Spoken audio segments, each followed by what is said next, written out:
What's up, guys? It's Dan from Coin Bureau Trading. Today, we're going to talk about the things that you need to know before you trade crypto. If this is the kind of content that you enjoy, then be sure to smash that like button, subscribe to the channel, and ping that notification bell. Before we get started, do keep in mind that nothing in this video is financial advice. It's just my personal analysis of the crypto market. Your analysis could be different, and if it is, that's awesome, because the more difference of opinion that we have, the better traders and the better investors we're all going to become. So the first thing you guys need to know when it comes to trading crypto is that the crypto market consists primarily of retail investors and then whales or market makers. Contrary to popular belief, there isn't much institutional involvement in crypto, even though the institutional involvement that is in crypto is mostly like MicroStrategy, like companies that are you could argue are like more aligned with the crypto industry. You don't see very many actual TradFi firms getting involved, and if they are, their allocations are quite small. So again, it's mostly retail and crypto plus whales and market makers, which allegedly manipulate markets to their benefits. So that's the first thing that you need to know. And the other thing you need to know as well is that when it comes to trading crypto, you'll be lucky if you get things right around half the time. Even the best traders, they only get things right about half the time. And you might think, well, if you're only getting things right half the time, then how are you going to make money? It's basically like a coin toss. The answer, guys, has to do with basically sizing your risk and reward and focusing on basically like higher conviction trades, like understanding, for example, you have one trade that could go up, let's say 5% versus another one that could go up 15% or 20%, and then focusing more on the one, like allocating more to the one that has more potential upside. So even if it's like 50-50, if you're sizing your positions correctly, then you'll still come out in the green. And that's kind of the secret to trading, well, I guess anything, whether it's crypto or otherwise. The thing to keep in mind, though, guys, is that most people, which is pretty crazy, most traders, like the success rate, if you want to be like a full-time trader just to make a living, you're only going to have around a 4% chance of doing that. So don't get your hopes up too high. Trading, in my opinion, is something that you kind of do more on the side, either for fun or as like a additional supplemental income. Very few people can do trading consistently because, again, it requires being aware of the fact that you only have, let's say, 50% win rate, and being very careful and very strategic in terms of which trades do I add more to, which trades do I add less to, when to, where to set stop losses and take profits and stuff like that, and to keep all these different tail risks in mind and everything. And you might be thinking, well, why is it then that trading is so hard and trading crypto is so hard or so tricky? The answer, guys, has to do with the fact that everyone is basically looking at the same charts, the same analysis, the same everything. You guys might have seen, like if you're on social media, there's always people like looking at the same key levels and the same indicators and the same everything. And this is the thing that can really mess people up, especially when you're dealing with an environment that's mostly retail traders, with everyone watching the same thing. For example, recently is the 100-week simple moving average on Bitcoin. They see the prices go below and they're like, well, every single time Bitcoin fell below this level, it meant it was the end. So we all need to basically, like go short or get out of the market or whatever, right? And so that's kind of the funny thing, is that because you have so much retail involvement, you tend to kind of get this like group think around like key levels and certain patterns and analysis and whatever. Everyone's following like the same influencers, everyone's following the same correlations, right? So of course, this creates a perfect kind of ground for these whales and market makers to basically manipulate the market so people lose the greatest amount of money. So on these liquidation charts, you can see this on a website called CoinGlass, where basically what will happen is that everyone is watching a key level as a key support level or key resistance level, and then market makers or whales or whoever or exchanges will basically push prices either a little bit higher than people are expecting or a little bit lower than people are expecting, and this will trigger either a long liquidation, which causes prices to fall, or a short squeeze, which causes prices to rise more than people are expecting. The funny thing is, of course, is that a lot of people in crypto are aware of this, which is why a lot of people in crypto also watch this liquidation heat map, which you can also find on CoinGlass. And what this heat map basically tells you is like the different levels where people would get liquidated. To the upside, that's basically shorts that could get liquidated, and then to the downside, that's longs that could get liquidated.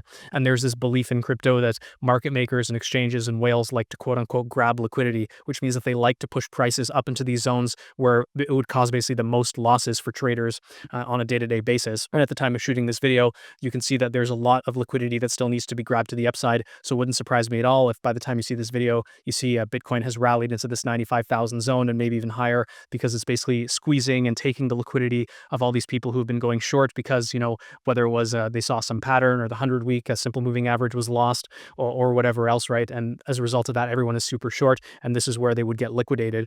The kind of caveat there, guys, and this is a fun fact, this is something that's technically illegal in the markets, but it's done very commonly in crypto, and that's something called spoofing. So you might look at this liquidation heat map and think, oh wow, like there's so many shorts that would get squeezed if prices went higher. But the thing is that all this like all this cluster could theoretically be fake. It could be a whale or an exchange or a market maker basically creating fake, zones of liquidity for people to basically think that, oh, this means prices have to go here, but then they don't. So it's like it's very psychological in this sense. That's a thing that people don't talk about trading or crypto trading, especially. You're basically playing like a cat and mouse game between market makers and exchanges, and you as a retail investor running around trying to make profits in this mess, basically. So that's what makes things very tricky. Again, like to trade day to day is these you might see, for example, that it looks like this liquidity is going to be grabbed, but then all of a sudden those positions disappear. And as a fun fact, guys, another thing to keep in mind is that when it comes to these, like pockets of liquidity and liquidation levels, they can change as prices move, right? So if we do get, let's say, for example, a bounce in Bitcoin up to around 95,000, then you would see a lot of these short positions basically disappear because people would be basically closing their shorts or changing their stop loss or whatever, right?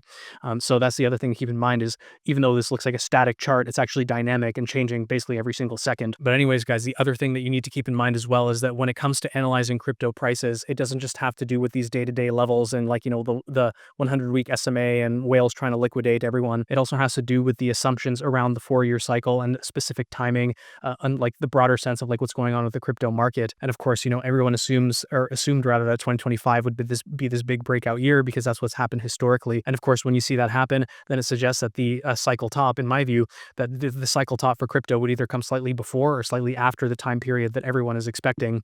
At the time of shooting, it's not entirely clear, where that cycle top is. It's possible that Bitcoin topped in October and we're going to get a lower high in Bitcoin and a higher high in altcoins in the coming months. I would say that's more like my base case, but regardless of the fact, it's probably not going to be what everyone was expecting, right? And I had actually been saying for a while that I believe that Q4 would be quite bearish, but we'll see, how the quarter turns out. I think it's actually a perfect segue.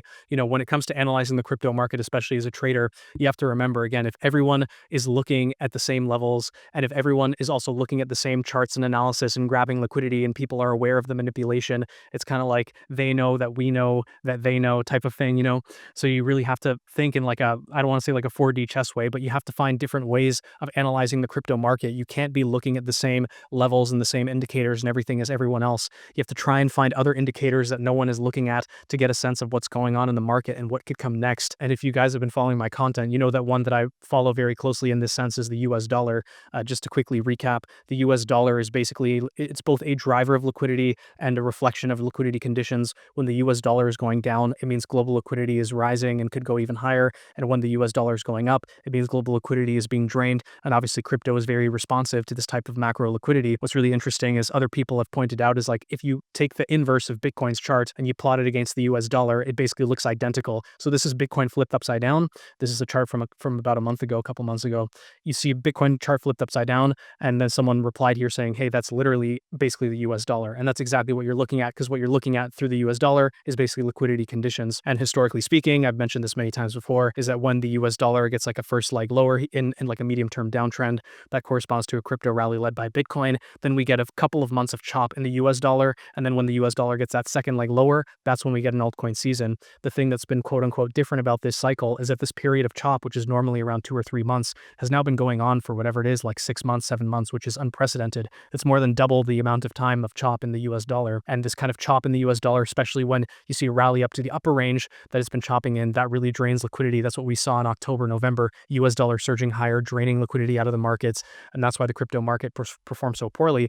But at the time of shooting, you can see that since the start of December, the US dollar has been falling. Hopefully that's still the case by the time you see this video. And with some luck, we'll get that second leg lower that has historically corresponded to an altcoin season. And the reason, again, why I'm mentioning this is not like to, shill my own kind of analysis, but it's to point out that, hey, you need to find some other way of analyzing cycles, of analyzing, where shorts could be liquidated, besides looking at these key levels, which will basically by definition be violated by these whales that are looking to manipulate you. They know that you're looking at this liquidity chart, to see where these shorts will supposedly be squeezed. They know that when they see people see prices going up, they're setting their take profits at 95,000 because they think, or 97,000 because they think that's where the shorts will be squeezed. You really have to think about that stuff like consciously. And the other thing as well is, when it comes to my own personal analysis, that's part of why I don't really look, like I don't pay too close attention, I would say, to key levels. Like if we see a drop, let's say the key level is 88,000 and Bitcoin drops to like 86,000, I'm not going to say, well, I guess it's over.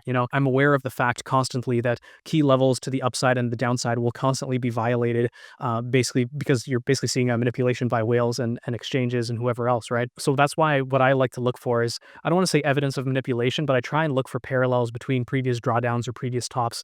I know a lot of people do this as well, but I do it a little bit differently, that I'm looking more at the structure rather than the absolute level. I don't even necessarily care about the pattern. I just want to get a sense of like, is this something that could look like a bottoming pattern? And at the time of shooting, the price action that we've seen, let's say over the course of November going into December, looks very similar to the bottoming structures we saw in the summer of 2024 and in the spring of this year. The difference being that you can see that on the weekly chart, the RSI, which basically tells you, like how oversold, overbought something is, the total crypto market cap here is incredibly oversold. It's like approaching levels not seen since the 2022 bear market. So when you see oversold levels this much or this low, it basically suggests that there's probably going to be a bounce of some kind. Whether that bounce results in a rally to new all-time highs, that's certainly up for debate. But when we're talking about trading here, we're not necessarily thinking, okay, we're going to try and time the top. We're thinking we want to try and time, these like the swing highs and swing lows or whatever you want to call it, right? And in this case, what we're looking at is thinking, okay, well, what are the chances? Again, there's no guarantees. There's only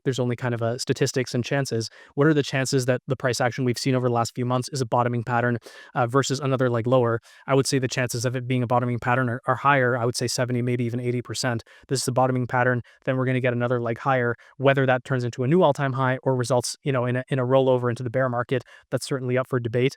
But based on the RSI, based on just the pattern, what we've seen historically here, and also, everyone is expecting, this massive rally in November, like a cycle top in November, and of course, the market makers give us the exact opposite in October and November, just completely crushing the market. So everyone thinks it's over. Everyone is going short, and I would say that does set the stage again for a strong counter trend rally for those market makers to really take all that liquidity. Again, like a few things to keep in mind here, I guess, but I do hope it was helpful. I'll try and quickly do a recap. First thing, remember that the crypto market is mostly retail and whales that are manipulating the markets. There isn't much institutions. Second thing to keep in mind is on a day-to-day basis, you'll be lucky if you're winning 50% of your trades.